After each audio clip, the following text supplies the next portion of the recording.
আজ দেখাবো বর্ষায় আমি কি কি সবজি করেছি আমার ছাদ বাগানে। এগুলো হচ্ছে কুমড়া করেছি। এটা হচ্ছে ঢ্যাঁড়সও দেখতে পাচ্ছেন যে অলরেডি ফুল চলে আসছে। তারপরে করেছি হচ্ছে বিলাতি ধনিয়া পাতা।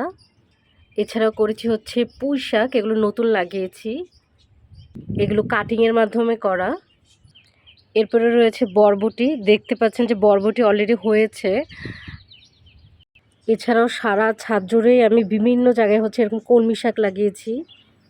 এই কলমি শাকগুলোও কিন্তু হচ্ছে পুঁই শাকের মতোই বাজার থেকে আনা যেই শাক আছে সেগুলোর ডাল কেটে কিন্তু এগুলো করা। তো ছাদের টবে কিংবা বারান্দায় টবে কিভাবে এরকম শাকসবজি করবেন এগুলো নিয়ে কিন্তু আমার চ্যানেলে অনেক ভিডিও আছে। সেই ভিডিওগুলো যদি দেখতে চান তাহলে আমার চ্যানেলে যান, চ্যানেল থেকে প্লেলিস্টে যান। প্লেলিস্টে সবজি চাষ নামে একটি প্লেলিস্ট পেয়ে যাবেন, সেখানে কিন্তু ওই ভিডিওগুলো পেয়ে যাবেন।